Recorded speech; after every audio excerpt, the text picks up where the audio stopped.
पण फ्रान्सच्या कल्चरशी आमचा पहिल्यापासून संबंध होता. पॉंडिचेरीमुळे एक तर भाषा, बरोबर, पॉंडिचेरीमध्ये ते सगळं ॲटमॉस्फिअर आहे आणि थोडंसं इन्फ्लुएन्स आहे. रस्त्यांची नावं फ्रेंच मध्ये, रेस्टॉरंट्स मध्ये आहे, फ्रेंच लोक तिथे राहतात. अजून योगा अशी वस्तू आहे, अशी प्रॅक्टिस आहे की ती भारताची लिटरली देण आहे जगाला मोठी. फ्रेंच मध्ये ते शिकवणं ग्रामॅटिकल रूल संस्कृतचा, इट्स कॉम्प्लिकेटेड. मला तसं हवंय तर तुम्हाला कुठे उपयोग होईल संस्कृत भाषेचा जर तुम्ही नृत्य शिकताय. भरतनाट्यम जर तुम्हाला शिकायची आवड आहे, योगा तुम्हाला प्रॅक्टिस करायची जर आवड आहे, योगा टीचर होण्याची जर तुम्हाला इच्छा आहे. पण आमचे एलिफंट हेडचा पण एक देव आहे, आमची देवी पण आहे, आमची कमळावर पण बसते, त्याचं वाहन काय म्हणतात रॅटला, मूषक त्याचं वाहन पण आहे. I was very grateful to the students also ki they were very patient. They know some small errors, they just let it pass. Ki you know it's not important. Sometimes there is an error, they tell me ki हे जर असं आहे किंवा या शब्दाचा हा न्यूअन्स्ड meaning असं आहे. फॅमिली युनिटचं म्हटलं तर मला वाटतं की आम्ही ज्या ज्या फॅमिलीजशी आमचा संपर्क झाला आणि क्लोज आहेत असे फॅमिलीज, एक फॅमिली तर आमची अशी आहे की ज्यांना माझी मुलं आजी आजोबा म्हणतात, French version. So we tell them की इंडियात तुमचे व्हर्जन्स आहेत पण हे तुमचं फ्रेंच व्हर्जन आहे आणि इतक्या प्रेमाने ते सांभाळतात. हां,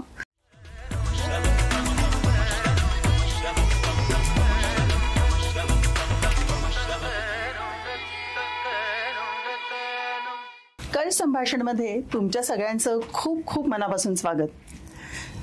आज आपल्या बरोबर एक परदेशी पाहुणी आहे. खरं म्हणजे तिला परदेशी कसं म्हणायचं, ती आहे तर आपलीच पण असते परदेशात. संपदा सावर्डेकर. संपदा, तुझं संभाषातर्फे खूप मनापासून स्वागत. आणि तू आज इथे आलीस याच्याबद्दल आधीच तुला धन्यवाद म्हणते. आणि तुझ्याबद्दल सगळ्यांनाच ऐकून घेण्याची उत्सुकता असेल तर संपदा ही आपली भारतीय मुंबईची मुलगी आता सध्या फ्रान्समध्ये असते. गेली 10 वर्ष, बरोबर ना संपदा? तर 10 वर्ष मुंबईमध्ये फ्रान्समध्ये असते. आणि तुम्हाला आश्चर्य वाटेल पण संपदा फ्रान्समध्ये योग, संस्कृत आणि भरतनाट्यम अशा सगळ्या गोष्टी फ्रेंच लोकांना शिकवते. आणि म्हणून मी ज्या वेळेला फ्रान्समध्ये तिला भेटले तेव्हा मला असं वाटलं की हिला आपल्याकडे नक्की बोलावलं पाहिजे, कारण इतक्या 2 विभिन्न प्रकृतीच्या संस्कृतींमध्ये ती वावरत असते आणि म्हणून तिच्याकडून अनेक गोष्टी समजून घ्यायला आपल्याला सगळ्यांनाच मजा येईल. तर संपदा, पुन्हा एकदा तुझं स्वागत. थँक्यू. आणि लोकांना तुझ्याकडून तुझ्याबद्दल ऐकून घ्यायला आवडेल, त्यामुळे सुरुवातीलाच मी जास्त काही बोलण्याच्या ऐवजी तूच आम्हाला तुझा भारतापासूनचा फ्रान्सपर्यंतचा प्रवास सांग. नमस्कार. आणि हा कार्यक्रम बघणाऱ्या तुमच्या सगळ्या दर्शकांनाही माझा खूप खूप नमस्कार आणि खूप आभार मला इथे बोलवल्याबद्दल. धन्यवाद. सो माझं नाव संपदा सावर्डेकर आहे आणि आता फ्रान्सला जाऊन मला 10 वर्ष झाली. यावर्षी 10 वर्ष झाली. बघता बघता वेळ कसा जातो कळलंच नाही. माझा प्रवास सुरू झाला, जन्म तर माझा मुंबईचा. माझे घरचे, माझी फॅमिली, कुटुंब वगैरे सगळं मुंबईत आहे. पण वाढले मी पॉंडिचेरीला.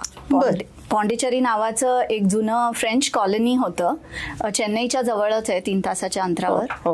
आणि तिथे माझं पूर्ण शिक्षण तिथेच झालं 9 वर्षाच्या वयापासून. बर, मग तू फ्रेंच तिथे शिकलीस का? हो. सो ते मला एक युनिक ॲडव्हान्टेज झालं नंतर बघितल्यावर की आधी मी पहिली 5 वर्षाची 5व्या इयत्तेपर्यंत मुंबईत मराठी शाळेमध्ये होते, मराठी मीडियम.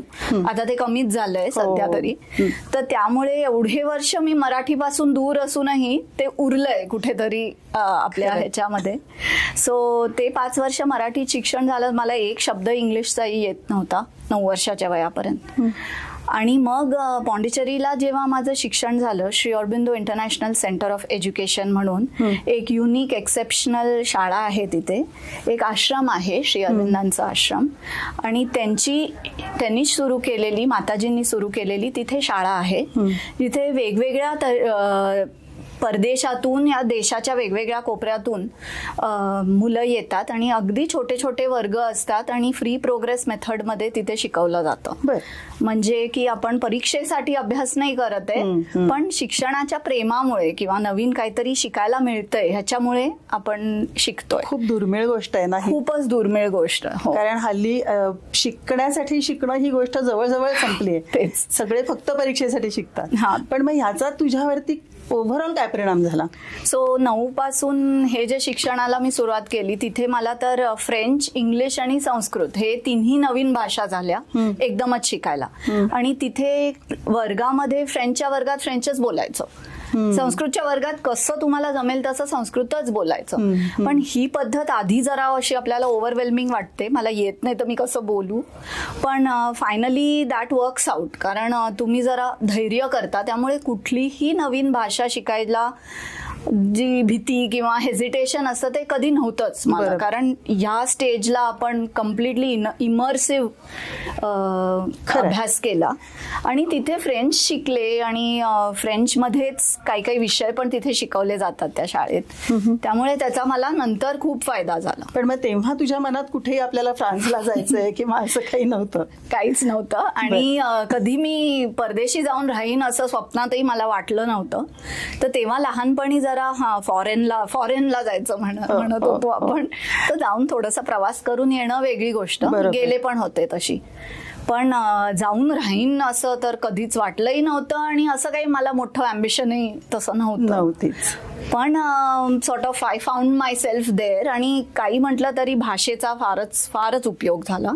पण म्हणजे कशी तू तिथेपर्यंत पोहोचलीस? हे तर तू शाळेमध्ये अरविंद आश्रमाच्या शाळेमध्ये शिकलीस आणि तिथून पुढे काय केलंस? मग पुढचा टप्पा काय होता तुझा? तर आश्रमाच्या एज्युकेशन मध्ये मी पूर्ण BA पर्यंत पूर्ण तिथेच माझं शिक्षण झालं.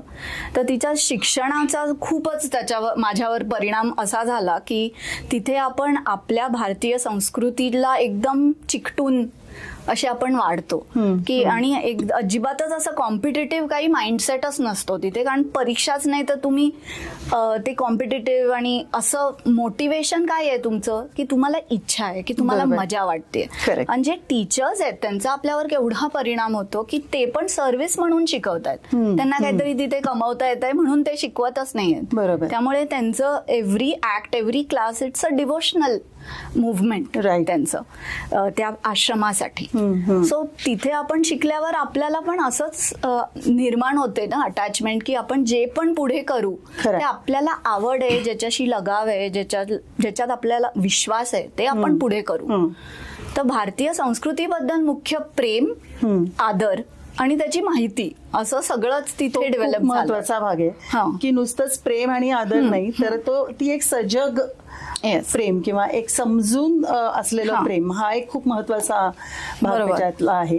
पण मग तू BA तिथेच केलंस, काय विषय होता तुझा? सो तिथे जसं मी म्हटलं की त्यांचे स्वतःचेच इव्हॅल्युएशन्स वगैरे इंटरनल असतात, असं काही बाहेरची एक्झामिनेशन आपण देत नाहीत. पण BA त्यांचं सर्टिफिकेट सेंट्रल युनिव्हर्सिटीमध्ये रेकॉग्नाइज्ड आहे आणि थोड्या परदेशातल्या पण युनिव्हर्सिटीजमध्ये आहे. पण main stream universities they wouldn't recognise that because they don't understand that. कारण एक्झामिनेशनच तुम्ही 10वी 12वी वगैरे तसं रीतसर दिलं नाहीत ना कॉम्पिटेटिव्ह एक्झाम्स. पण त्याची माहिती देणारे जे शिक्षक असतात की भारतीय संस्कृतीची किंवा भाषेची, किंवा मला आता गणित वगैरे मध्ये एवढा नव्हता, माझी इच्छा नव्हती, तेवढं मला इंटरेस्ट पण नव्हता आणि मे बी एबिलिटी पण नव्हती, पण मी भाषेमध्ये पुढे गेले. सो आता आपण जसं कॉलेज जे शिक्षण आहे BA जेव्हा आपण करतो आपल्यालाच आपले सगळे विषय चूज करता येतात तिथे. त्यामुळे मी संस्कृतमध्ये जास्ती आणि भाषेचा जास्ती आणि श्री अरविंदांची फिलॉसॉफी त्याच्यामध्ये खूप जास्ती मी तेच विषय मी चूज करून त्याच्यातच जास्ती पुढे केलं मी. आणि त्याच्यामुळेच आपली माहिती जी मिळते की ते ऋषी तर होतेच, स्पिरिच्युअल गुरु, पण ऑल्सो ते फ्रीडम फायटर, फ्रीडम मुव्हमेंट मध्ये ते पोएट होते, रायटर होते. आणि रायटर्सचं केवढं महत्व आहे आपल्या फ्रीडम स्ट्रगल मध्ये की आपण पेननी पण आपण वॉर जिंकू शकतो म्हणतो तसं आहे. सो त्यांनी लिहिलेले भारतीय संस्कृतीबद्दल खूप सुंदर पुस्तक आहे. फाउंडेशन्स ऑफ इंडियन कल्चर आहे, ह्युमन सायकल आहे. तर त्यांनी आपल्याला समजतं की आपलं सिव्हिलायझेशन जुनं तर आहेच, पण ते जागृतही आहे आणि जिवंतही आहे आजपर्यंत. कारण बरीच जगातली अशी कल्चर्स आहेत जी खूप जुनी आहेत, पण ते किती आपण जागृत ठेवली आहेत ती, किंवा किती आपण त्यांना अलाइव्ह ठेवलंय आज, तो एक मुद्दा आहे. सो त्याच्यानंतर मी BA झाल्यावर मी मास्टर्स करायला गेले संस्कृतमध्येच.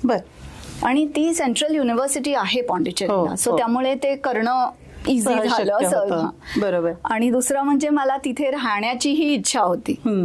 पॉंडिचेरी सोडायचं पण नव्हतं, सो ते सगळंच झालं. आणि तिथेही मला लकीली खूपच उत्कृष्ट आणि एक्सेप्शनल टीचर्स लकीली लाभले. आणि आश्रमच्या शाळेत तर होतेच. आणि तू पुढे PhD पण केलीस? हा, तर त्याचाही मला आधी विचार आला नव्हता. तर संस्कृत का पुढे शिकून तू काय करणार वगैरे असे प्रश्न माझ्या घरी कोणी विचारलेच नाहीत. तुला काय करायचं? हा, नाहीतर सामान्यपणे हे करून पोट भरणार आहे का, असा एक पहिला प्रश्न असतोच. पण असं तुमची ज्याच्यात इच्छा आहे, लगाव आहे, ते तुम्ही पुढे करणं हे तुमच्या फॅमिलीच्या सपोर्ट शिवाय काय शक्यच नाही.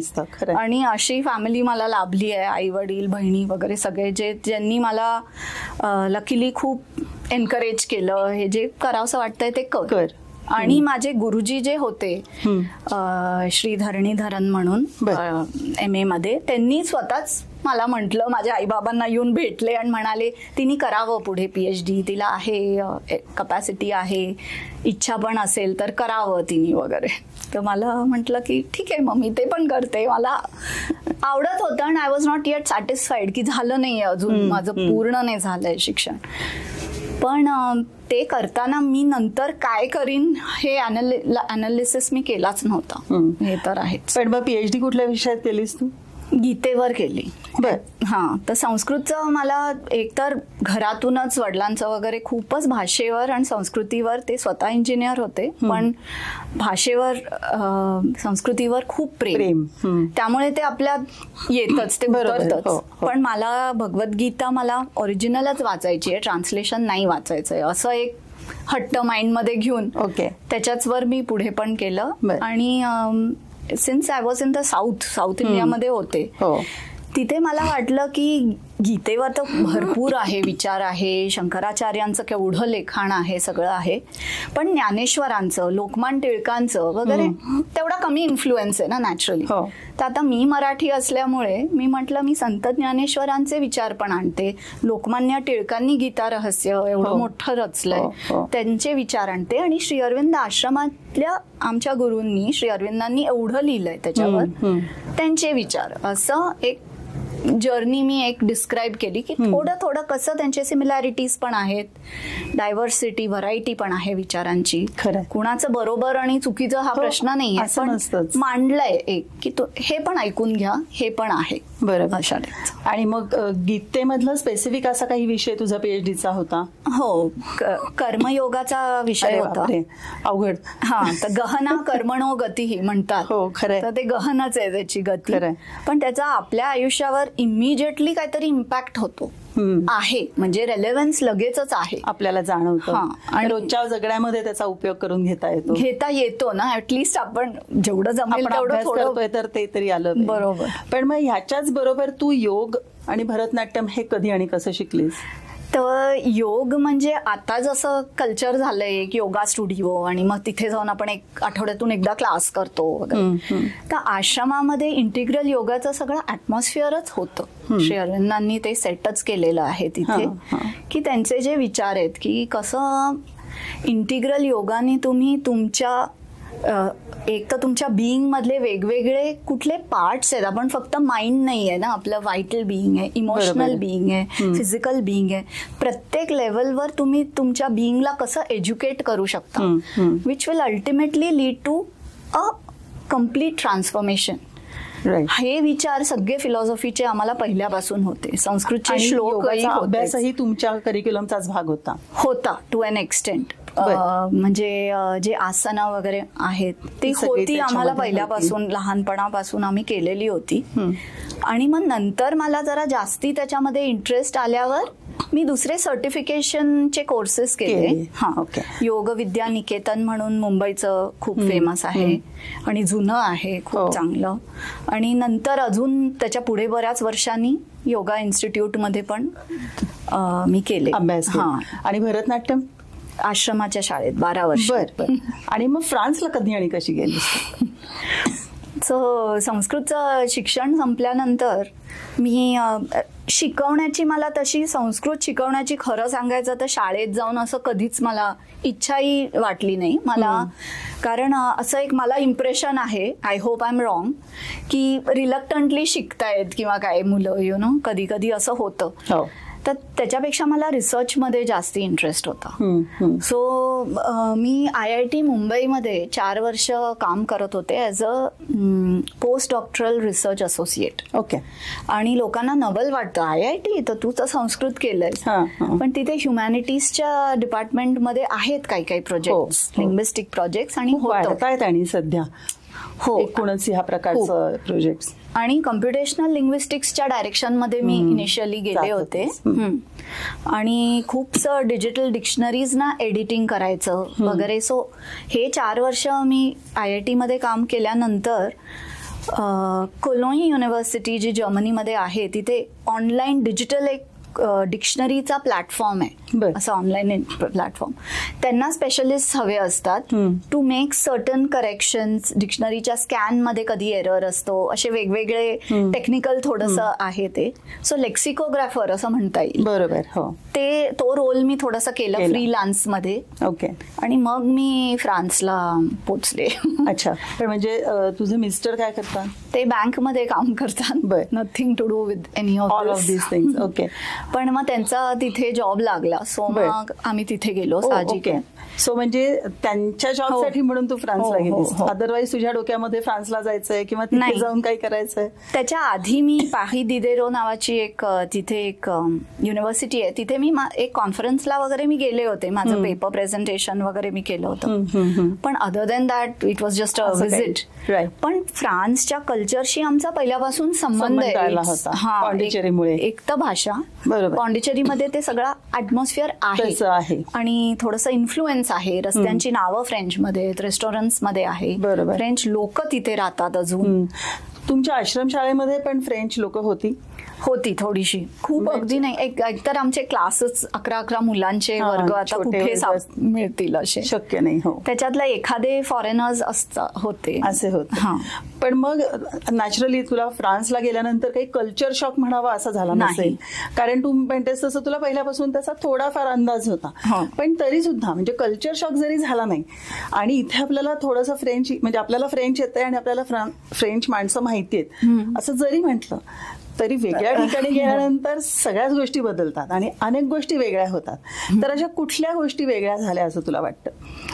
म्हणजे असं सांगता येईल का की मला सुरुवातीला ह्या गोष्टींची जुळवून घ्यायला जरा अवघड गेलं? किंवा एक म्हणजे आपण जर फॉरेन ट्रिपला गेलो तर आपण अगदी हवा, तापमान, सुट्ट्या वगैरे असं सगळं व्यवस्थित बघून जातो. बरोबर. मुख्य म्हणजे वेदरचाच मला हवेचाच झाला त्रास, काय म्हणावं त्याला. अक्लिमेटायझेशनला वेळ लागतो. बरोबर. सो पॉंडिचेरीत वाढल्यामुळे तिथे गरम आणि अजून गरम आणि अतिशय गरम हे असे 3च सीझन्स आहेत. आणि थोडं नोव्हेंबरमध्ये पाऊस पडतो, पण बाकी थंडी, स्वेटर घालायला लागणं असं काही नव्हतंच. सो हे जे सगळं आहे, थंडीचे 4 महिने वगैरे, इट वॉज व्हेरी हार्ड. आणि फ्रान्समध्ये कुठे गेलीस तू? पॅरिसच्या आउटस्कर्ट्स, म्हणजे अगदी त्याच्याच बाजूला. सो तिथे थंडी प्रचंड, आणि गरमीच्या दिवसांमध्ये गरमीही प्रचंड.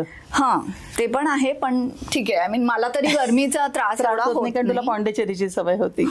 पण म्हणजे इंडियामध्ये गरमी सहन करणं वेगळं असतं, कारण आपल्याकडे पंखे आहेत, एसी आहे, कम्फर्ट आहे. बाहेर उकडलं तरी घरी आल्यावर आपण ठीक करू शकतो. तिथे म्हणजे पंखेच नसतात, सिलिंग फॅनचा कॉन्सेप्टच नाहीये. खरंय. तर पहिलं ते नव्हतं आमच्याकडे. तर पहिल्यांदा उकाडा पडला तेव्हा पंखे विकत आणायचे अशी होती सिच्युएशन, म्हणजे एअर कूलर वगैरे काहीतरी.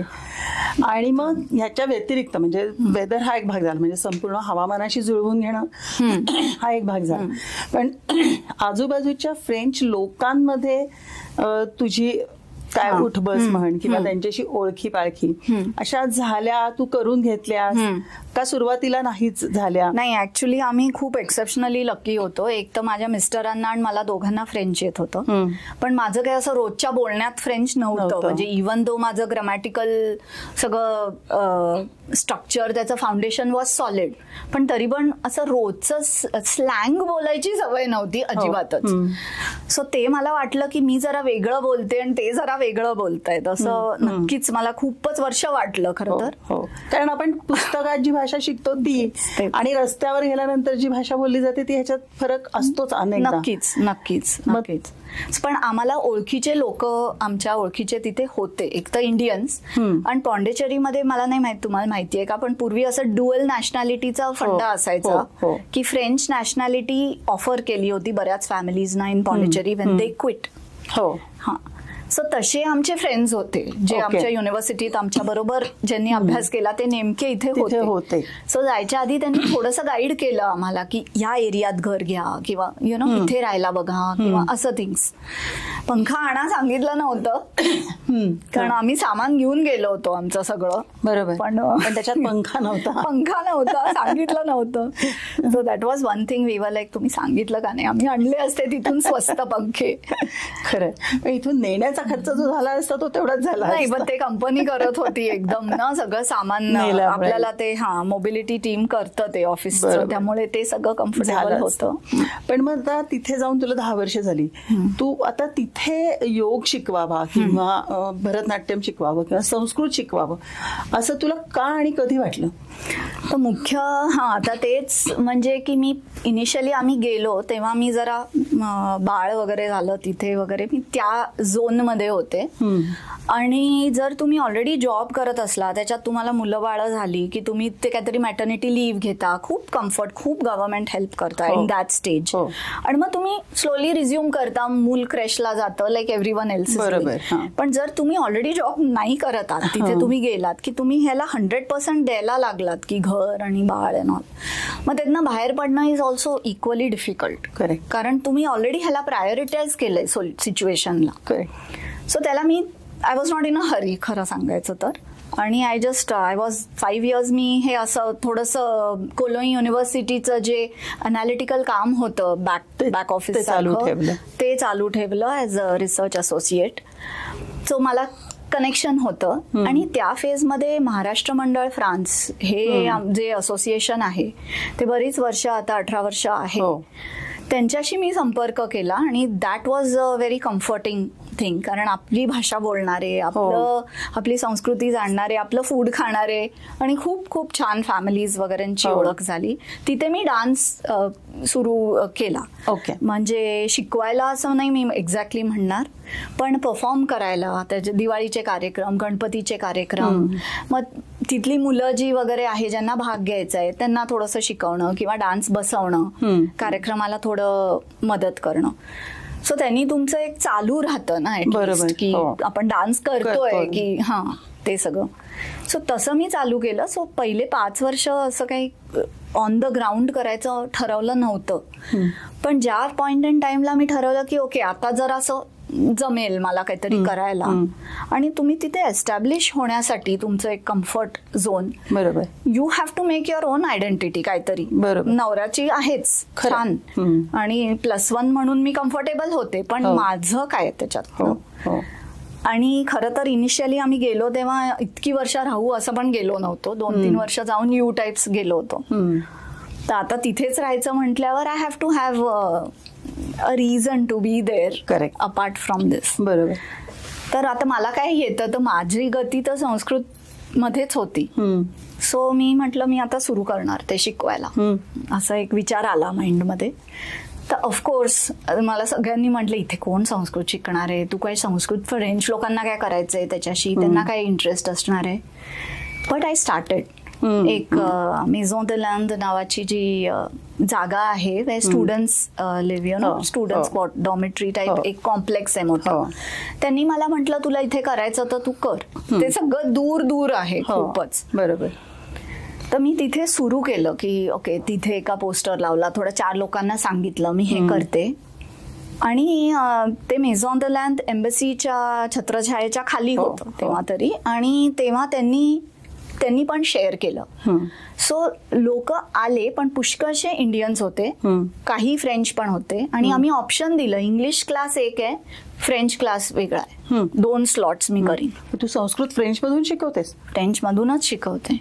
काय सांगते? सो मुख्य म्हणजे असं की मी इंडियन्सना गोळा करून तिथे संस्कृत शिकवीन असं मी एमच नाही केलं. त्याचं कारण काय, तुला इंडियन्सना शिकवायचं नाही हे नाहीये. एक तर आपल्या भारतीय लोकांना येतं थोडंफार, त्यांची ऑलरेडी ते शिकलेत, बरोबर, ओके, कुठल्या तरी पॉइंट इन टाइम शाळेत किंवा व्हॉट एव्हर. आणि त्याच्यानंतर तिथे जे येतात ते IT वगैरे बिझनेस आणि खूप हाय स्किल्ड मायग्रेशनचे जे सगळे आपले ओळखीचे फॅमिलीज आहेत, आणि ते त्यांच्या डे टू डे मध्ये कम्प्लिटली बिझी असतात. There you have to manage everything yourself, nobody to help. बरोबर. सो त्याच्यामध्ये वेळ काढून संस्कृत शिकायला येतील असं मला वाटलं नव्हतं. आणि नव्हते पण, खूप थोडे होते. पण त्यांनी जी सुरुवात झाली त्यांनी 1-2 मला असं आढळलं की जे योगा शिकतायत तिथे, बिकॉज योगा अशी वस्तू आहे, अशी प्रॅक्टिस आहे की ती भारताची लिटरली देण आहे जगाला, मोठी. खरं. आणि ते खूप रॅम्पंटली म्हणजे वाईडली प्रॅक्टिस्ड आहे फ्रान्समध्ये. सो योगा शिकणारे लोकांनी जॉईन केले ते क्लास. कारण मी त्यांना विचारलं की तुम्ही ओके केलंय जॉईन, का तुम्हाला शिकायचंय संस्कृत ना, आता उद्या तुम्ही जाऊन तर काय वापर नाही करणार त्या भाषेचा. ते म्हणाले मी योगा शिकते आणि मला तिथे आसनं मी शिकते, पण मला ते प्रनाऊन्स नाही करता येत. आम्हाला वर्गात मंत्र शिकवतात, पण मला ते नीट इंडियन पर्सन कडून शिकून घ्यायचंय. सो तेव्हा मला प्रकाश पडला की योगाच्या फील्ड मधले जे लोक आहेत त्यांना त्याच्यात गरजही आहे, इंटरेस्ट आहे, आणि त्यांना एक्सपोजर ऑलरेडी आहे त्याचं. बरोबर. यु नो, सो आपण असं मासेसला ते मी नाही स्प्रेड करत आहे, कारण त्यांना नाही आहे त्याच्यामध्ये. It's not like you know आपण ब्रेड विकतोय किंवा कपडे विकतोय असं नाहीये ते. ज्यांना ह्या प्रॅक्टिसेस मध्ये इंटरेस्ट आहे, योग असो, इंडियन डान्स असो, नृत्यकला असो, किंवा संस्कृत किंवा कुठलं पण असं ट्रेडिशनल काहीतरी फील्ड असेल जर त्यांना इंटरेस्ट आहे. सो असं करत करत करत एकाचे 2, 2चे 4, 4चे जरा जास्ती करत करत गेल्या 4 वर्षामध्ये अजून लोक त्या म्हणजे वेगवेगळे मणी त्या माळेमध्ये घालत गेले मी, ओवत गेले मी. आणि मग योग पण शिकवतेस तू तिथे? हो, कारण ते पण मी स्वतःची प्रॅक्टिस म्हणून मी सुरू केलं, म्हणजे रिझ्यूम केलं खरं तर. आणि माझ्यासाठी तर खरं तर नृत्य म्हणजे पण एका टाईपचं असंच इंटरनल एक्सप्रेशन आहे. त्याच्यात फिटनेस आहे, त्याच्यात एक्सप्रेशन आहे, त्याच्यात ग्रेस आहे, आणि finally what you are communicating ते you are connecting within you know yourself. तो भाग जरा मला कमी कमी होताना दिसला, तर मी म्हटलं मी अजून हे आसनांची प्रॅक्टिस पण वाढवते माझी, आणि प्राणायाम आणि आसन जे मेनली मी करते, आणि मंत्रांची प्रॅक्टिस. तर मग मला वाटायला लागलं की ओके मी हे करून बघते, कारण मला हे शिकवणं तिथे आवडायला लागलं होतं बाय देन.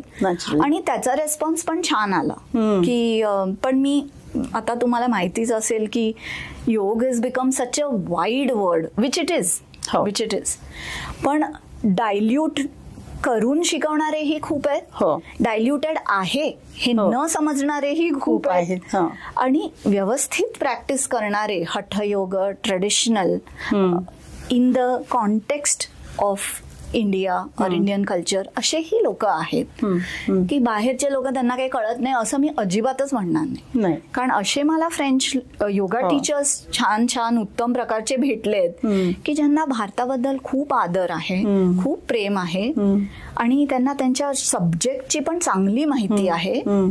पण कधी कधी what they lack is a connect, की लिव्हिंग कॉन्टॅक्ट आम्हाला हवाय इंडियाशी. मी गेलो एकदा 20 वर्षापूर्वी, पण तो असा जो लिव्हिंग कॉन्टॅक्ट आहे. आता कसं वेगवेगळ्या तऱ्हेने आपण एक्सपोज करू शकतो त्यांना, is they have videos, we have YouTube channels इंडियाचे, बरोबर, पण ते सगळे इंग्लिशमध्ये असतात, म्हणजे भारतीय भाषेत असतात नाही तर इंग्लिशमध्ये. बरोबर. सो फ्रान्समध्ये इंग्लिश एवढं नाही ऍक्सेप्टेड नाही फॉर बेटर ऑर वर्स. सो फ्रेंच मध्ये तुम्ही ते सगळं सांगणं सांगा. पण मग हे एक चॅलेंज वाटलं का तुला फ्रेंच मध्ये? म्हणजे भाषेचं नुसतं नाही का, मी हा प्रश्न विचारते की भाषा बोलता येणं ही एक गोष्ट, त्या भाषेतून दुसरी भाषा आणि ती पण संस्कृत सारखी शिकवता येणं ही एक वेगळी गोष्ट. आणि योग ही गोष्ट जशी तू आता म्हणालीस की आपल्याकडे अजूनही म्हणजे अनेकांना योग म्हणजे काहीतरी एक शारीरिक व्यायाम असं वाटतं, आणि जे की फक्त शारीरिक व्यायाम ते नाही, खरं तर तो शारीरिक व्यायाम नाहीच आहे. म्हणजे योग ही आपली फिलॉसॉफी आहे, आपलं दर्शन आहे. बरोबर. आणि त्याच्या परसूटसाठी आपण काही शारीरिक क्रिया करतो, तर हे माहितीच नसतं. पण मग हे सगळं अजून एका तिसऱ्याच भाषेमधनं सांगणं हा एक मोठा चॅलेंज असेल का तुझ्यासाठी? खूप मोठा चॅलेंज. मग कसं काय केलंस तू अशा वेळेला? सो पहिलं म्हणजे थोडंसं डेअरिंग करून प्रयत्न करणं पण गरजेचं आहे. सो आता मी विचार केला तर 4 वर्षापूर्वी मी काय बोलत होते आणि आता मी काय बोलते, डेफिनेटली त्याच्यात फरक आहे. जे माझ्या बरोबर 4 वर्ष शिकतायत ते स्वतः मला म्हणतात की आता तू वेगळं शिकवतेस, like you know you have more confidence. तर ते डिव्हेलप होतं. आणि मी म्हणेन की फ्रेंच लोकांनी, स्टुडंट्सनी चांगला पेशन्स दाखवला माझ्याबद्दल, यु नो. आणि फ्रेंच लोकांच्या बद्दल म्हटलं आपण तर दे व्हेरी स्पेसिफिक. तुम्ही एक मोरॉलेस असा रूल असतो ग्रॅमरचा असं म्हणून नाही चालत. कसा असतो रूल? मग ते फ्रेंच ग्रॅमरशी कम्पेअर करायचं, ठीक आहे मी शिकले, पण एवढं अगदी आपल्याला एक्झॅक्टली ॲज यू सेड की फ्रेंच मध्ये ते शिकवणं ग्रामॅटिकल रूल संस्कृतचा इट्स कॉम्प्लिकेटेड. हो. आणि आपण परफेक्टली करत नसू एखाद वेळेस, पण it's going to them, it's reaching them. आणि ते विचारतात कूलली प्रश्न. They want it to be black and white. Correct. And I think it's good. It's good. कुठली गोष्ट शिकायची तर प्रश्न विचारायलाच हवे, आणि ते विचारतात हे महत्वाचं आहे. पण म्हणजे जसं संस्कृतचं ग्रामर ही एक भाग आहे, तसं योगामधला जो फिलॉसॉफीचा भाग आहे तो लोकांपर्यंत, कारण तुझा गीतेचा पण अभ्यास आहे आणि म्हणजे ते दोन्हीकडून तुझ्याकडे येत आहे. आणि हे सगळं लोकांपर्यंत पोहोचवणं. तर आता 2 वेगवेगळ्या डायरेक्शन्स मध्ये संस्कृत मी शिकवते किंवा त्याचा प्रमोशन करते म्हणायला हरकत नाही. की माझा उद्देश असा आहे की when I started off Sanskrit भाषेचा उद्धार किंवा भाषेचा आपण नाही उद्धार करणार, पण संस्कृत भाषेला कसं मला प्रमोट करता येईल जिथे मी आहे. ओके. आता कुठलीही वस्तू आज आपण शिकवायला गेलो की त्यांनी माझा काय उपयोग आहे हेच असतं. नुसतं आर्ट फॉर आर्ट सेक आपण शिकतच नाही आता की मला आवडतं हे इतकं किती लोक करतात. तर तसं आम्ही करायला शिकलोय ना लहानपणी. सो ठीक आहे, मग तुम्हाला तसं हवंय तर तुम्हाला कुठे उपयोग होईल संस्कृत भाषेचा? जर तुम्ही नृत्य शिकताय, भरतनाट्यम जर तुम्हाला शिकायची आवड आहे, असेही खूप कमीच आहेत. योगा तुम्हाला प्रॅक्टिस करायची जर आवड आहे, योगा टीचर होण्याची जर तुम्हाला इच्छा आहे. आता योगा टीचर्स ट्रेनिंग असं खूप स्कूल्स आहेत, इन्स्टिट्यूट्स आहेत फ्रान्समध्ये. तुम्ही उद्या टीचर होणार तर तुम्हाला संस्कृतमध्ये एक शब्द नाही बोलता येते, की तुम्हाला उच्चार मंत्राचे नाही कळत आहेत, की मंत्र आणि गाणं आणि भजन आणि स्तोत्र याच्यातला आपल्याला फरक कळत नाहीये. आणि गणपती म्हणजे कोण आणि सरस्वती, मी शिकवते योगा पण सरस्वती म्हणजे कोण ह्याला मला काही कल्पना नाही, असं नको. सो मी जेव्हा योगा फॉर्मासियों काय म्हणतात आपण, योगा टीचर्स ट्रेनिंगचे जे कोर्सेस असतात 500 hours, 900 hours, 400 hours, मी त्यांना म्हणते तुम्ही 20 तास संस्कृतचा क्लास मला द्या, माझ्याकडे द्या. तर संस्कृत भाषेच्या ग्रामरमध्ये डिटेलमध्ये नाही आपण शिकवायचं, त्यांना कशी रुची निर्माण होईल हे माझं कर्तव्य आहे, हे माझं ड्युटी आहे. सो त्यांना आम्ही असं मॉड्यूल्स वेगवेगळे डिझाईन केलेत की 4 तास मी तुम्हाला 4 मंत्र शिकवीन. ओके. का? कारण तुम्ही उद्या टीचर झाल्यावर तुम्ही सुरुवात कराल वर्गाची, ती कशी कराल? हा शांती मंत्र म्हणून करू शकतो. मग त्यांना 100 प्रश्न असतात, पण कारण इन्फॉर्मेशन इतकं येत असतं त्यांच्याकडे की how to know what is legit आणि कुठलं रिअल अँड कुठलं नाहीये. खरं. मग कुठला मंत्र सकाळी म्हणून चालतो, कुठला रात्री म्हणून चालतो, कुठला आधी म्हणून चालतो, कुठला 108 वेळा का म्हणायचा, का 3दा म्हटला चालेल का, हे जे प्रॅक्टिकल प्रश्न आहेत बरोबर, हे सगळं विचारायला पण त्यांना कोणीतरी हवंय. तू म्हणालीस तसा लिव्हिंग कॉन्टॅक्ट. एक्झॅक्टली. म्हणजे दरवेळेला मी युट्यूबवर जाईन आणि काही माझ्या प्रश्नांची उत्तरं शोधीन असं शक्य नसतं. समोर कोणीतरी असेल तेव्हा ते प्रश्न विचारणंही सोपं असतं. बरोबर. आणि उत्तर मिळवणंही. आणि उद्या त्यांना पुढे जायचं जर आहे तर ते मला विचारतात की आम्ही कुठलं पुस्तक दुसरं वाचू. असं नाही की मी जे देते ते ज्ञान जगातलं सगळं आहे. बरं, युट्यूब तुम्ही ह्या पर्सनला फॉलो करा किंवा त्या शाळेला, इन्स्टिट्यूटला फॉलो करा, जेवढं मला कळतं त्याप्रमाणे मी सांगते. पण आपल्याला नॉलेज आहे ना त्याच्याबद्दल की भारतातलं पण कुठलं घ्यावं तुम्ही आयडियली. सो मंत्र सपोज एक झालं. ओके, तुम्ही आसनं, तुम्ही 100 आसनं जर शिकवणार त्याचं प्रत्येकाचं तुम्हाला संस्कृतमध्ये नाव प्रोनाऊन्स करता आलं पाहिजे. सो हा मोठा चॅलेंज आहे. खरं. कारण आपले केवढे तरी कॉन्सोनंट्स त्यांच्यात एक्झिस्टच नाही करत. राईट. आपल्या तिथे 26 अल्फाबेट्स आहेत आणि आपल्याकडे 33 तर नुसते कॉन्सोनंट्स प्लस 16 वावल्स. करेक्ट. सो ते साऊंड एक फोनेटिक ट्रेनिंगने आम्ही सुरुवात करतो. ते पण संस्कृतचं खूप एक्सक्लुझिव्ह आहे की तुम्ही ट म्हणा असं नुसतं नाही जायचं आपण. पण ट मी प्रोड्यूस कसं करू हा साऊंड. बरोबर. तर ते संस्कृतचं सगळं लॉजिकल आहे. तर कम्प्लीट आपली वोकल जी सिस्टम आहे it is structured in a very, the whole physiology is structured in a very scientific way मध्ये ते संस्कृतचं अल्फाबेट सगळं आहे, प्रोजेक्ट केलेला आहे. सो क ख ग घ म, क ख ग घ म मी कुठून प्रोड्यूस करू. ओके, तुम्ही कंठातून इथे बोट ठेवा, तुम्ही ट्राय करा. ओके, हे तरी ठीक आहे एक वेळ. पण ट ठ ड ढ ण वगैरे ते नाहीच आहेत ना त्यांना. तर मी एक्झाम्पल कुठल्या शब्दाचं देऊ असं होतं. पण मग त्यांना करून करून ओके हिनी मला स्पेसिफिकली सांगितलंय की टंग इथे कॉन्टॅक्ट करायचा टंगचा आणि असं एअर एक्सपल्स थ्रो आउट करायची. ते मी करतो आणि करत करत खूप ते शिकतात. म्हणजे अमेझिंग शिकतात. हो, मी तुझे काही इंस्टाग्रामवरचे अशा प्रकारचे हे बघितलंय की फ्रेंच लोकांना तू प्रोनाऊन्स करायला शिकवतेस आणि मला पण खूप इंटरेस्टिंग वाटलं ते की. आणि हे तर आहेच म्हणजे की आपल्याला एकदा त्याची फिजिओलॉजिकली ते कसं करायचं हे कळलं की हे सांगणं सोपं जातं. पण हे तर इंटरेस्टिंग. तर ते असे मॉड्यूल्स आम्ही बनवले की म्हणजे with along side with the yoga teacher who is teaching them how to be a yoga teacher. त्याच्यामध्ये I am like a guest lecturer म्हणता येईल. तर जी who let's say we call it Sanskrit and Indian culture initiation. So त्याच्यामध्ये आता मंत्र झाले, उच्चार झाले, ठीक आहे, थोडेसे श्लोक. ओके, तर श्लोक म्हणजे पतंजलीची सूत्र आहेत. तर सूत्राचं तुम्ही म्हणा पण त्याचा पण उच्चार पण करा. आणि उच्चार केल्यावर जे फिलिंग येतं ना ते नुसतंच फ्रेंच ट्रान्सलेशन किंवा कुठलेही ट्रान्सलेशन वाचून येत नाही. सो जे नुसतं फिटनेससाठी योगा क्लासला जात आहेत त्यांना ह्याच्यामध्ये काही इंटरेस्ट नाही नसणार. पण जे इन डेप्थ जात आहेत आणि असे खूप आहेत त्यांना वाटतं की ओके बघूया किंवा हे फॉर्मासिओ करूया जिथे की इंडियन कॉम्पोनंट आहे, इंडियन टीचर आहे. It's very rare. बरोबर. अगदीच म्हणजे बाहेर तर अवघडच आहे हे कॉम्पोनंट्स. आणि अजून एक म्हणजे ज्याला आपण मायथॉलॉजी किंवा ते मायथॉलॉजी म्हणतात किंवा आपण डिव्हिनिटीज, डीटीज, ते एक concept is very hard for them to grasp. कारण एक मोनोथेइस्टिक कल्चर्स असतात ना आणि रिलिजन्स पण असतात. सो ते कळणं सोपं असतं की हा आमचा देव आहे आणि ह्याला तुम्ही असं प्रेयर करा. बरोबर. पण आमचे एलिफंट हेडचा पण एक देव आहे, आमची देवी पण आहे, आमची कमळावर पण बसते, त्याचं वाहन काय म्हणतात रॅटला मूषक त्याचं वाहन पण आहे. असं कसं. सो त्याचा मी एक सेमिनार घेते की सपोज आम्ही 4 किंवा 5 डीटीज चूज केले ज्यांना जे ते ओळखतील. गणेश, शिव आणि कोण आणि त्रिमूर्तीचा कॉन्सेप्ट, अवतारचा कॉन्सेप्ट, विष्णूचे दशावतार.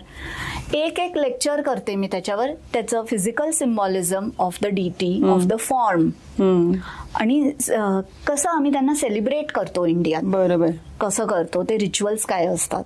आणि मग त्याच्यावर एक स्तोत्र किंवा प्रार्थना किंवा श्लोक. मग ते म्हणतात की ओके एंड ऑफ इट हे सगळं झाल्यावर की आम्हाला ऍक्च्युअल लिव्हिंग कॉन्टॅक्ट वाटतोय भारताशी. बरोबर. की उद्या मी योगा टीचर आहे की ते भारताचं आपण ज्ञान ते आपण स्प्रेड करतो. They have to be aware. Right. कारण जगात आहे आता अमेरिकेत तर रोज 10 प्रकारचे योगा आर बॉर्न. कारण कुठे तुम्ही जोडताय ना योग हा शब्द. तर हठयोग जर म्हटलं किंवा आपले कर्मयोग, ज्ञानयोग, भक्तियोग ते एक फिलॉसॉफिकल भाग झाला. पण हठयोग क्लासिक तुम्ही जर शिकताय ते भारताची देण आहे. ते कुठल्या स्पिरिच्युअलिटी मधून ते बॉर्न झालंय. बरोबर. हे जर तुम्ही ऍक्सेप्ट करणं आणि रेकॉग्नाइज करणं इज इम्पॉर्टंट. बरोबर. आता हा सगळा भाग झाला तू आपली संस्कृती त्यांना सांगण्याचा. पण तू आता तिथे आहेस आणि ह्या लोकांची तुझा जेव्हा रोज काही कम्युनिकेशन होतं वेगवेगळ्या कारणांनी, तेव्हा त्यांच्याही संस्कृतीतले काही पैलू तुला दिसत असतील. तर मग असे कुठले तुला वाटले की अरे मला हे माहित नव्हतं. म्हणजे अगदी माझा फ्रेंचांशी पूर्वीपासून संबंध होता हे खरं असलं तरी सुद्धा तिथे आल्यानंतर माझ्या असं लक्षात आलं की अरे यांच्या संस्कृतीतलं हे वेगळं आहे. आणि आपल्या संस्कृतीला जसं आपण रिस्पेक्ट केला पाहिजे तसं दुसऱ्याची संस्कृती पण अप्रिशिएट केली पाहिजे, रिस्पेक्ट केली पाहिजे. हे पण तितकंच महत्वाचं. नाहीतर फक्त आमचंच सगळं भारी आणि बाकी सगळ्या जगालाकडे काहीच नाही, हा जो काही एक कधी कधी ऍटिट्यूड दिसतो तो काही फार हेल्दी आहे असं बरोबर आम्हाला वाटत नाही. म्हणजे आम्ही संभाषणामध्ये नेहमी असं म्हणतो की हे आपल्याला समजलंच पाहिजे की आपल्या संस्कृतीबद्दल बोलताना इतर संस्कृती पण काहीतरी खूप चांगलं घेऊन येत असतात. तर मग ह्या सगळ्याकडे म्हणजे हे सगळं काय म्हणूया, तुला आदान प्रदान कसं झालं तुझं, किंवा तुला काही वेगळे असे अनुभव सांगता येतील का स्पेसिफिक? तर असं खूपच बऱ्याच वस्तू आहेत. आता मनात येत आहे ते म्हणजे आता माझा नेहमीचाच त्यांच्याशी संपर्क आहे. तर त्यांचे फूड हॅबिट्स किंवा ते व्हेरी अटॅच्ड एक तर टू देअर लँग्वेज. तर मला हे लगेचच कळलं की आपण जर इंग्लिश तुम्ही जगातल्या 1000 भाषा बोललात तरी पण तिथे तुम्ही फ्रेंच बोललात तर तुम्ही जास्ती ऍक्सेप्ट व्हाल. त्यांना येत असेल इंग्लिश तरी पण तुम्ही फ्रेंच तुमचं तुटक का असे ना पण फ्रेंच बोलला तर हे.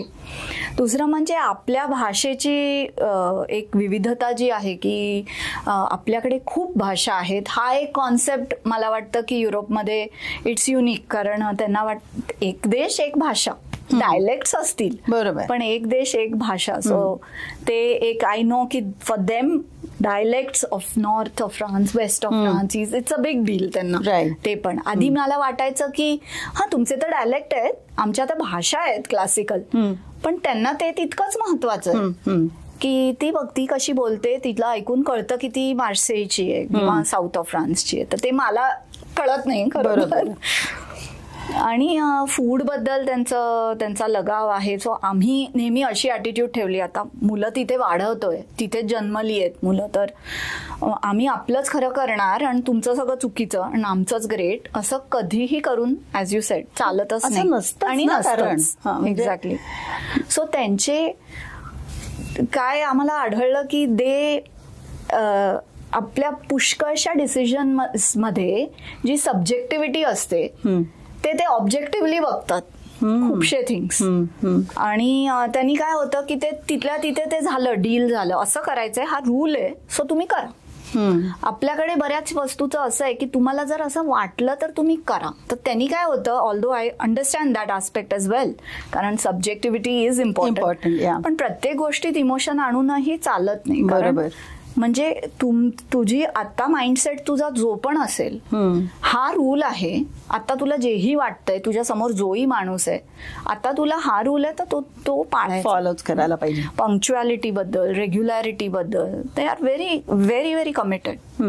आणि स्टुडंट्स पण तसे असतात. सो आपण पण तीच लेवल मध्ये आपणही जायला पाहिजे. नक्की. आपल्याकडे ह्या सगळ्या गोष्टी थोड्या गृहीत धरल्या जातात नाही, वेळेवर पोचू ना काय बिघडतंय. सो असं आता हे आपलं एक जेनरिक फिलिंग आहे. आश्रमात असं अजिबात नव्हतं. वी वर लाईक भयंकर डिसिप्लिन बद्दल. म्हणजे तुम्हाला पाहिजे ते तुम्ही शिका, ते कॅम्प कंपल्सरी नाही, पण डिसिप्लिन जो आहे ते खूप होतं. पण जेनरिक तुम्ही कुणाशी सराउंडेड आहात इथे इट मॅटर्स. की तसेच लोक तुमच्या आजूबाजूला जर असले, ठेवणारे, वेळ पाळणारे वगैरे, तर ठीक आहे. पण तिथे कसेही लोक असले तरी सगळ्यांनी गिव्हन नियम पाळलाच पाहिजे. टाइमने अशा बऱ्याच वस्तू आहेत की मला ज्या वाटल्या की मुलांना वाढवणं पण आता हे कॉन्ट्रोवर्शियल असू शकेल, पण मुलांना वाढवताना पण आई खाऊ घालते कितीतरी वर्षानुवर्ष बऱ्याचदा. तर तिथे कसं त्यांना नाही, तू तुझी ताट, तुझं हे आणि तुझी ही जागा, आणि तू इथे बसायचं ह्या टाइमला आणि तू खायचं ते.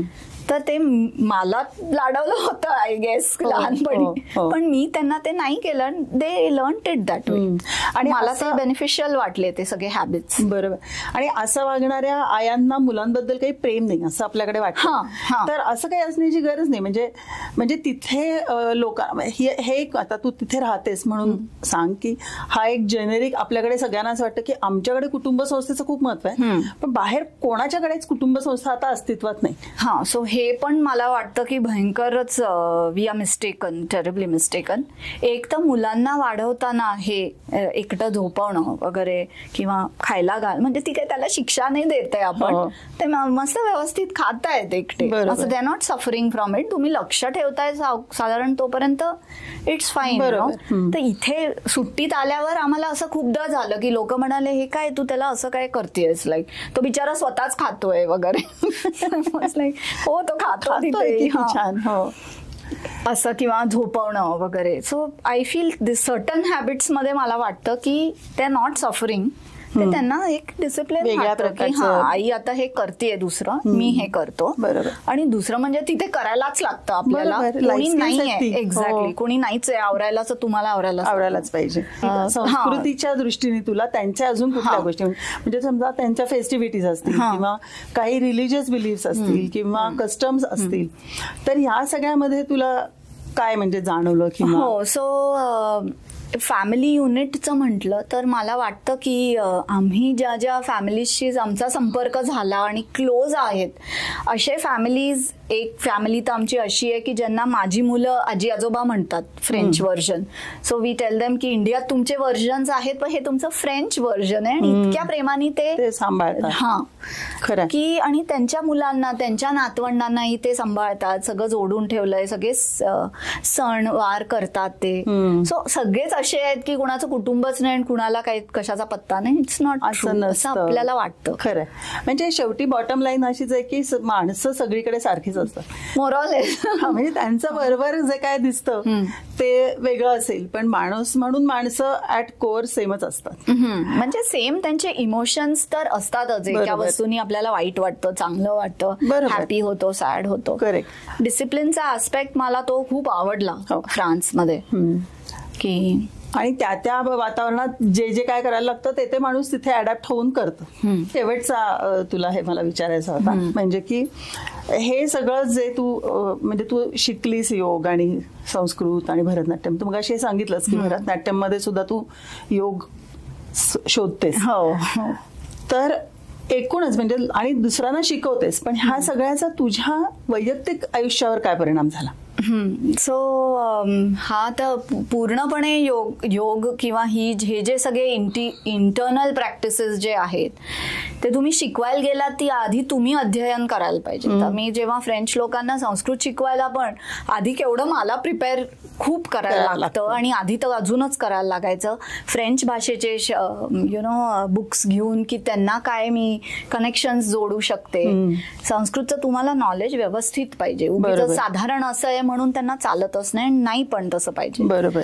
आणि आपण ते करायला लागल्यावर आपलं एक रिस्पॉन्सिबिलिटी बनते की you are a cultural ambassador. तिथे त्यांच्या दृष्टीने तर मी इंडियन कल्चरला रिप्रेझेंट करते. बरोबर. सो माझं एक पर्सनल वागणं त्यांच्याशी की गिव्ह अँड टेक, किंवा त्यांनी मिस्टेक केली तर मी कशी रिॲक्ट करते, किंवा त्यांनी मला फीडबॅक दिला की तुझी ही मिस्टेक झाली आहे, विच हॅपन्स ऑल्सो. बरोबर. फ्रेंचची, तर मी ते कसं घेते की तुम्ही मला करेक्ट नका करू, तुम्ही स्टुडंट, असं नसतं. आणि तिथे तर अजिबातच असं नसतं. आणि I was very grateful to the students also ki they were very patient. They know some small errors, they just let it pass ki it's not important. Sometimes there is an error, they tell me ki हे जरा असं आहे किंवा ह्या शब्दाचा हा न्यूअन्स्ड meaning असं आहे. तर त्यामुळे आपली प्रगती होत राहते. आणि आपण we have to be that, आपण रिप्रेझेंट करतो आपलं culture. So they are associating the culture with us, our behaviour, our aims, our acting, आपण कसं ऍक्ट करतो. हो हो. सो त्याच्यावर नक्कीच आपली खूप रिस्पॉन्सिबिलिटी असते आणि मला पर्सनली त्याचं बेनिफिटच झालंय. कारण पुस्तक वाचून करणं आणि आपण एक रिस्पॉन्सिबली त्या सिम्बलाइज करणं, it's different. You have to live it, नाहीतर you can't teach it. Correct. जेवढं जमेल तेवढं. असं काय म्हणजे आपल्या आपल्या पद्धतीने आपण इंटरनलाइज केल्याशिवाय ते आपण दुसऱ्याला एवढं जमेल तेवढं केलं तेवढं. हो, कारण आपलं तत्वज्ञान हे इतकी गहन गोष्ट आहे की 100% आपल्याला कळलं आणि हे झालं असं पण आपण आयुष्यात कधी म्हणू शकणार नाही. मग हे सगळं जे तू लोकांना शिकवतेस किंवा तर तू लोकांपर्यंत पोहोचतेस कशी? म्हणजे कारण फ्रान्समध्ये काही तुला असं जाहिरात देऊन किंवा असं होत नसणार, मग तू लोकांपर्यंत पोहोचतेस कशी? ऍक्च्युली हा सर्वात मोठा चॅलेंज आहे की तुम्ही तुमच्या घरी तुम्हाला काय नॉलेज आहे आणि इच्छाही आहे स्प्रेड करायची, पण कसं? तर आता ते मार्केटिंगचे केवढे टूल्स आहेत की इंस्टाग्राम आहे, फेसबुक आहे, सोशल मीडिया आहे. लार्जली आता त्याच्याच वर लोक तोंडाने एकमेकाशी बोलल्यापेक्षा ओके मी तुला हे फॉरवर्ड करते असंच असतं. So I was very not pro social media आणि एकदम डॉर्मंट होतं माझं त्याच्यावर. वाटत नाही तुझं. एक्झॅक्टली. सो त्या डायरेक्शन मध्ये पण मला शिकणं खूप गरजेचं झालं. So this 4 years as you asked की मी स्वतःला एज्युकेट वेगवेगळ्या लेवल्सवर मी स्वतः थिंग्स शिकले की त्याला निगेटिव्ह पण भरपूर आहेत सोशल मीडियामध्ये वस्तू, पण ते निगेटिव्हली न घेता त्याला मी टूल कसं बनवू शकते to help promote what I want to share. आपल्या भारताचं नाव कसं तिथे पोहोचवायचं इन द करेक्ट लाईट. कारण चुकीच्या लाईट मध्ये पोहोचवणारे पण बरीच यंत्र आहेत. सो मला असं पण वाटतं की आता तुमचे एवढे दर्शक बघतायत की फ्युचरमध्ये जर तुम्ही म्हणालात की आता पुढे त्याचं काय करायचं, कसं न्यायचं, तर असे खूप चॅनल्स आहेत किंवा ब्रँड अम्बॅसेडर्स आहेत की जे आपल्या योगाबद्दल और भाषेबद्दल और कस्टम्स बद्दल नेगेटिव्ह इन्फॉर्मेशन पण स्प्रेड करतात.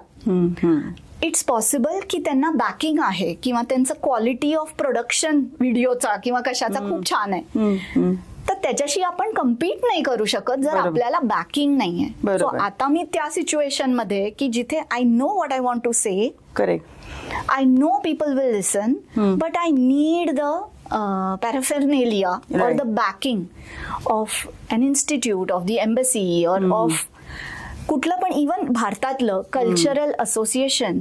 सो ते टाईज मी बनवायला आता मी त्या ह्याच्यामध्ये आहे. दिल्लीच्या एका इन्स्टिट्यूट बरोबरही काम करतेस ना सध्या? हा, तर ग्नॉस्टिक सेंटर म्हणून त्यांचं मी पूर्वीपासूनच 10 वर्षापूर्वी मी जेव्हा PhD संपवलं तेव्हापासूनच मी एक कोर्स शिकवत होते, इंट्रोडक्शन टू भगवद्गीता. आता मी परत तो सुरू केलाय, गीतेचा study but learning Sanskrit through the context of the Gita verses. So ते सायकल्स मध्ये चालू असतं. आता जस्ट दुसरा चॅप्टर आम्ही सुरू केलाय. हा, सो त्याच्यामध्ये कसं की ऑनलाईन, आता तर ऑनलाईन सगळे माझे क्लासेस बरेचसे ऑनलाईन झालंय ना, ते खूप सोपं झालंय. आणि भाषा शिकवायला इट्स टोटली डुएबल. डान्सला इट विल बी डिफिकल्ट, पण भाषेला इट्स टोटली डुएबल. डान्सही शिकवणारे आहेत आणि उत्तम शिकवणारे आहेत. हो, तर तेही ते पण आम्ही आता प्रयत्न करणार, एक्सप्लोर करून बघायला हरकत नाही.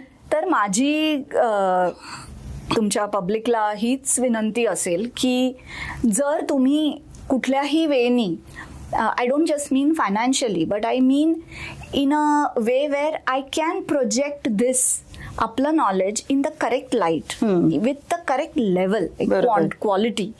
त्याच्यासाठी जो पॅराफर्नेलिया आहे जे इन्स्टिट्यूट्स कल्चरल असोसिएशन्स प्रमोट करतात, मी दिल्लीला पण लिहिलेलं आहे to the central Sanskrit university की तुम्ही माझ्याशी काहीतरी टायअप करू शकाल का हे म्हणजे कारण we need some others help to take it ahead. हो, बरोबर आहे. तर पॅरिस मधल्या इंडियन एम्बसीमध्ये पण ते ओळखतात मला, म्हणजे इन द सेन्स की they know what I am up to. त्यांना पण मी रिक्वेस्ट केली आहे की तुम्ही मला जर बॅकिंग दिलं किंवा ते इथे एम्बसीमध्ये आपण थोडेसे क्लासेस घेऊ किंवा इन व्हॉट एव्हर वे, तर आपल्याला विजिबिलिटी मिळेल विच वी नीड फॉर नाहीतर काय होतं की लोक मला म्हणतात की हा तुझा व्हिडिओचं तू काय बोललीस खूप छान होतं पण लाईट बरोबर नव्हता किंवा आम्हाला हे नीट ऐकू येत नव्हतं, तर त्याची I am not that professionally qualified for that.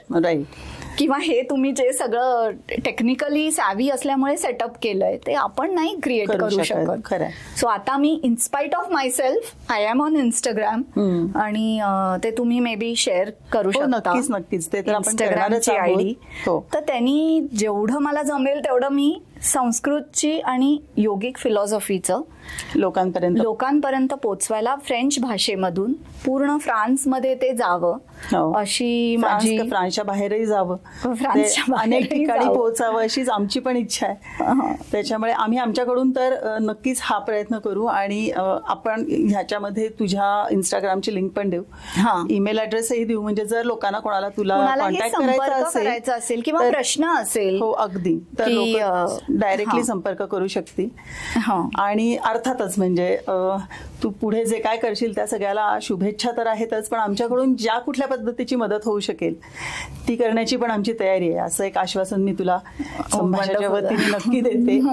आणि पुन्हा एकदा तू आज आमच्याशी गप्पा मारायला आलीस आणि हे तुझे सगळे अनुभव सांगितलेस ह्याच्याबद्दल मनापासून तुला धन्यवाद देते. थँक्यू. आणि सर्वांनाच मनापासून धन्यवाद. तुम्हाला जर आजचा एपिसोड आवडला असेल तर लाईक करा, शेअर करा.